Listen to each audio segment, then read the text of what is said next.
إن الحمد لله نحمده ونستعينه ونستغفره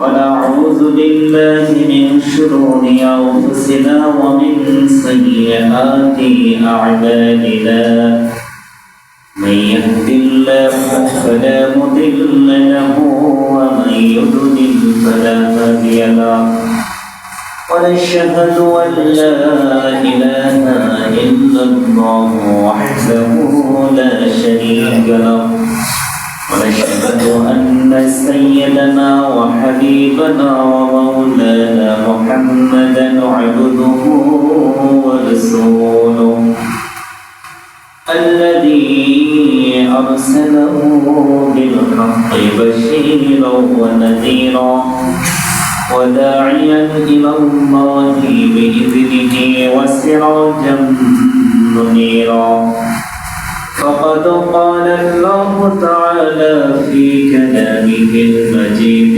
والفرقان الحميد أعوذ بالله من الشيطان الرجيم بسم الله الرحمن الرحيم شهر رمضان الذي أنزل فيه القرآن هدى للناس وبينات من الهدى والفرقان وقال النبي عليه الصلاة والسلام الصيام جنة أو كما قال النبي عليه الصلاة والسلام رب اشرح لي صدري ويسر لي أمري واحلل عقدة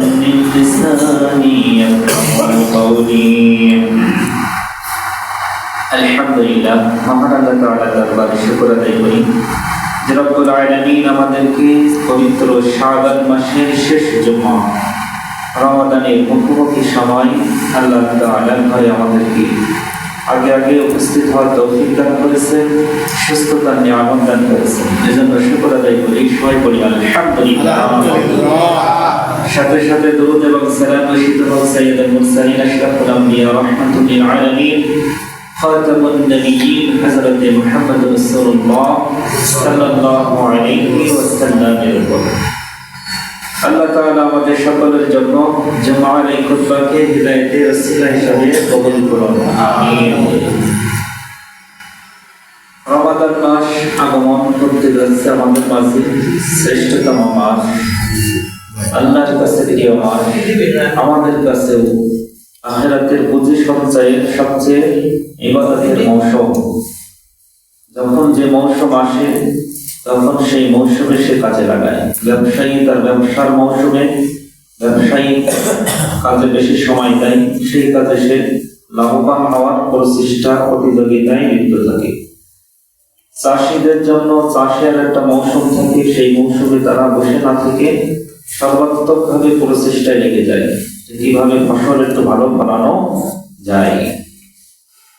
এমনিভাবে সব পেশার মানুষ সে তার সিজনকে গুরুত্ব দেয়, তার মৌসুমকে গুরুত্ব দেয়, আর যে গুরুত্ব দেয় না সে পিছনে থেকে যায়, সে সফল কাম হয় না।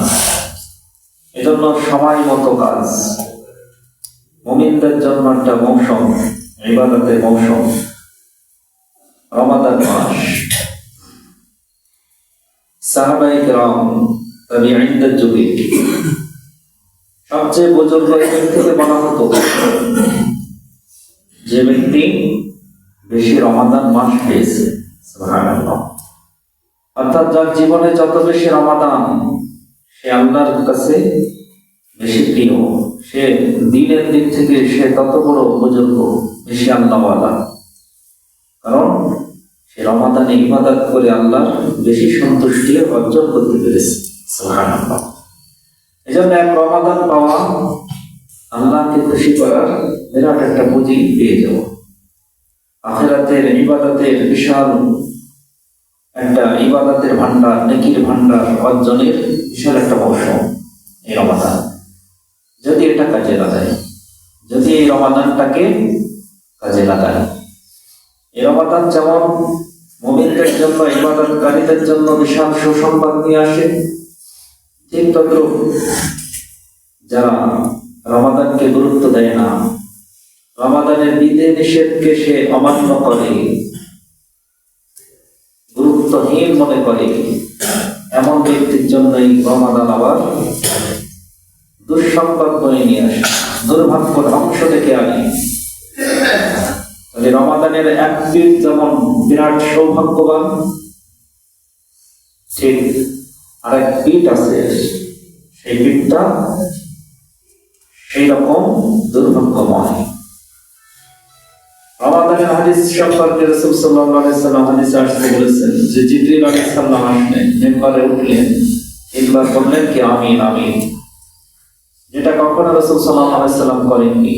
একদিন মিম্বারে উঠছেন, এক প্রথম সিঁড়িতে পা দিলেন আমিন, দ্বিতীয় সিঁড়িতে পা দিলেন আমিন, তৃতীয় সিঁড়িতে পা দিয়ে বললেন আমিন।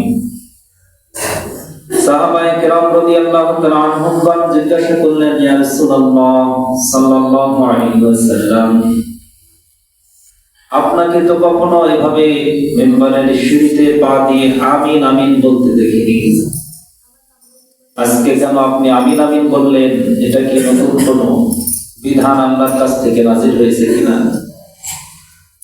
এটা কি কোনো নতুন কোনো আমল আল্লাহর পক্ষ থেকে জানিয়ে দেওয়া হয়েছে কিনা, যে আপনি যেটা পূর্বে করেননি সেটা নতুন করে এখন কেন বলবেন? প্রশ্ন করলেন। রাসূল সাল্লাল্লাহু আলাইহি সাল্লাম জবাবে বললেন, আমার কাছে এই মুহূর্তে জিবরিল আলাইহিস সালাম আসছিলেন, সুবহানাল্লাহ। তিনি আমাকে তিনটা সংবাদ শুনিয়েছেন, যে তিনটা সংবাদে আমি আমিন বলে ওটাকে স্বীকৃতি দিয়ে দিলাম। তিনটা ঘটনা আমার সামনে পেশ করলেন, আর আমি সেটা আমিন বলে শক্ত করে বেঁধে দিলাম, যেন আল্লাহ ওটা কবুল করেন। মানে আমি ওটাকে স্বীকৃতি দিয়ে দিলাম।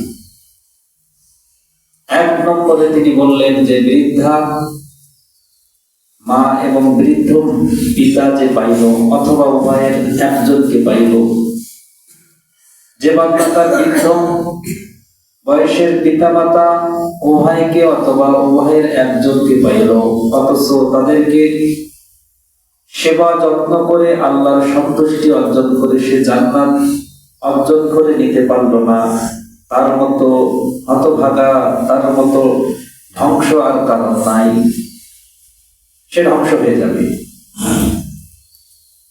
যে তার পিতা মাতাকে সন্তুষ্টি করে আল্লাহর সন্তুষ্টি অর্জন করে নিতে পারল না, তাহলে সে কি হবে? ধ্বংস হবে। রাসূল সাল্লাল্লাহু আলাইহি সাল্লাম এই সংবাদ শুনে বললেন কি আমিন। জিবরিল আলাইহিস সালাম এই সংবাদ শোনালেন, আর রাসূল কি বললেন? আমিন। আমরা শক্ত হই। দুই নম্বরে রাসূল সাল্লাল্লাহু আলাইহি সাল্লামের নাম শুনে যে ব্যক্তি দুরূদ পাঠ করবে না, রাসূলের নাম শোনা মাত্রই যে সাল্লাল্লাহু আলাইহি ওয়াসাল্লাম অথবা আল্লাহুম্মা সাল্লি আলা মুহাম্মদ, এরকম দুরূদ যে পাঠ করবে না, কৃপণতা করবে, তার জন্য ধ্বংস। যে রাসূলের নাম শুনল অথচ দুরূদ পাঠ করলো না, তার জন্য ধ্বংস। জিবরিল আলাইহিস সালাম রাসূলকে বললেন, রাসূল সাল্লাল্লাহু আলাইহি ওয়াসাল্লাম কি বললেন? আমিন। এটাও কবুল হয়ে যাবে, এটাকেও স্বীকৃতি দিয়ে দিলেন।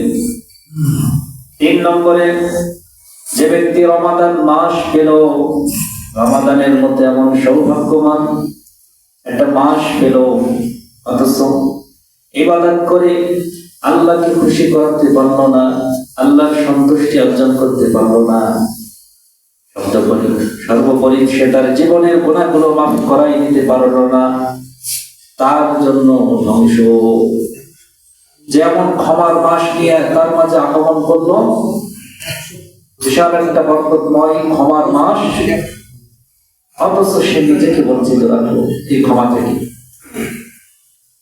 এই সৌভাগ্যময় মাসের সনদ বরকত থেকে সে নিজেকে বিরত রাখলো। এর চেয়ে ধ্বংস আর একটা, যে এই ব্যক্তিও ধ্বংস ডেকে আনলো। এর জন্য ধ্বংস। রাসূল সাল্লাল্লাহু আলাইহি ওয়াসাল্লাম বললেন আমিন, মানে ওটাও স্বীকৃতি দিয়ে কবুল হয়েছে। তাহলে রমাদান যেমনি একজন বান্দার জন্য, মুমিন ব্যক্তির জন্য বিরাট সৌভাগ্য নিয়ে আসে, বিরাট বারাকা নিয়ে আসে, মাগফিরাত নিয়ে হাজির হয়, আল্লাহর বিরাট সন্তুষ্টি অর্জনের একটা বিরাট মৌসুম পেয়ে যায় যদি সেটাকে কাজে লাগাই। তার বিপরীত যদি কেউ এই রমাদানকে অবজ্ঞা করে, ইবাদত থেকে সে নিজেকে বঞ্চিত রাখে, আমার দিকে সে অগ্রসর না হয়ে বরং গুনাহের দিকেই লিপ্ত থেকে যায়, বাকি 11টা মাসও যেমন রমাদান মাসটাকেও যে এমন তেমনই মনে করে, এই ব্যক্তি যেমন নিজের ধ্বংস ডেকে আনে, আল্লাহর সন্তুষ্টি পাবে না, রমাদানের রহমত নাজাত মাগফিরাত পাবে না, আল্লাহর কোনো ক্ষমাও সেই ব্যক্তি পাবে না, সে বরং ধ্বংসের মধ্যেই নিমজ্জিত হয়ে যাবে। নাউজুবিল্লাহ। এজন্য রমাদানের দুই পিঠ, এক পিঠ হলো বিরাট বরকতময়, আর এক পিঠ হলো কি লানত, অভিশাপ।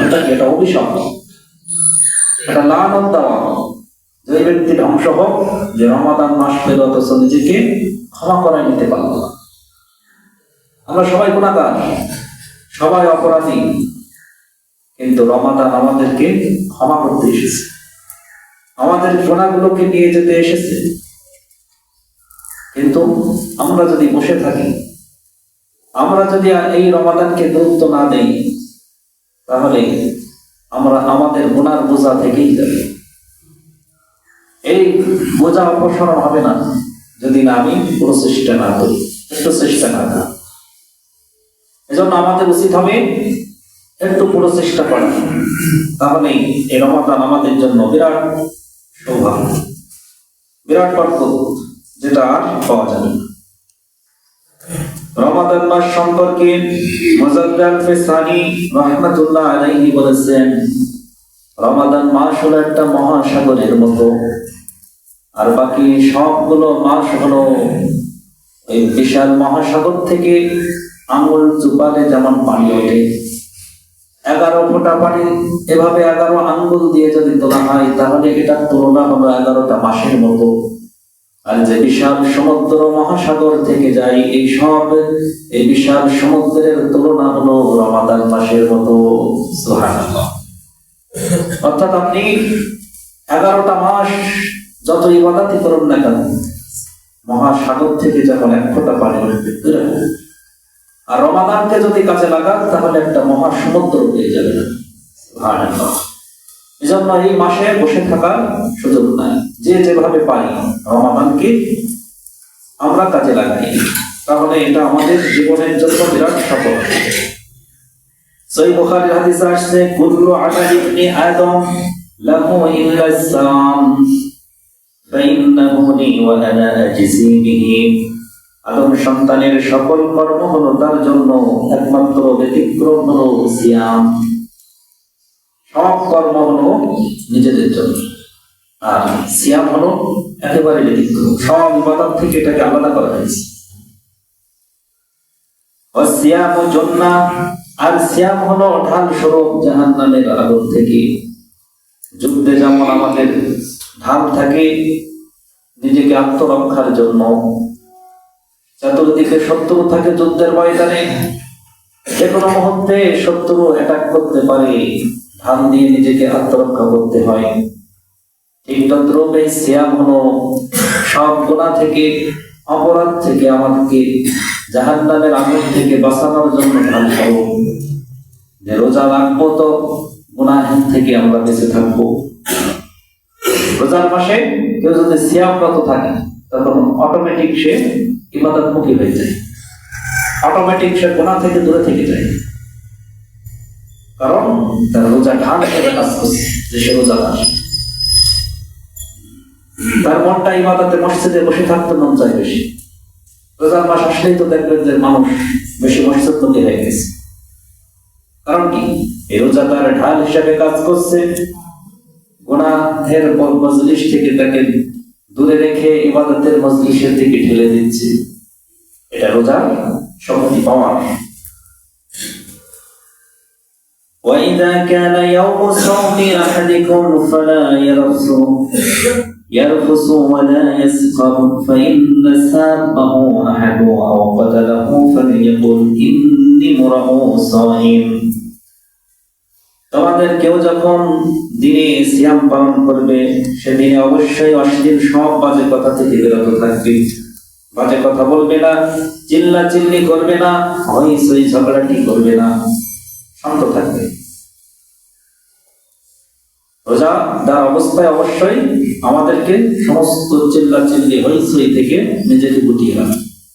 সব অঙ্গ প্রত্যঙ্গকে বলে দেবো, জানিয়ে দেবো যে আমরা সব রোজা।